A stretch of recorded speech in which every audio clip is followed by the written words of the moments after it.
We've enjoyed using iBooks on our iPads and iPhones for years, but now that OS X Mavericks is here, we can finally enjoy using it on our Macs as well. There are a ton of powerful new features in the new iBooks software. Today we're going to be focusing specifically on annotation features, which we think will be very helpful for students and researchers. Let's get started. First, we'll click on the iBooks icon.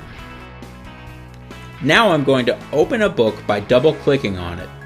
So let's say I found a particularly interesting passage in this book I'm reading. I'm going to drag my mouse across it, which you notice is highlighting it in blue. Once I let go of the mouse, this little menu pops up.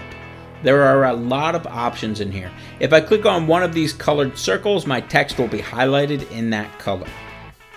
Now let's say I also wanted to add a note so I can remember why I highlighted this passage in the first place. I'm just going to click on the passage I highlighted and choose Add Note.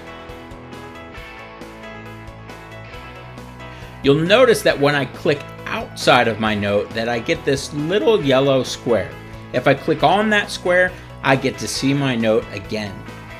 If I move my mouse to the top of the window, a little toolbar drops down. And there's this little icon that looks kind of like a list. If I click on it, here on the left I get to see all the passages I've highlighted and notes I've made in my book.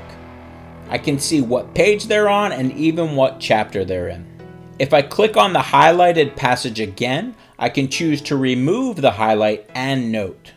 That's all there is to using annotation tools in iBooks. The great thing about this feature is that your annotations will synchronize across all of your devices, making them instantly accessible on your iPhone, iPad, and any other Macs.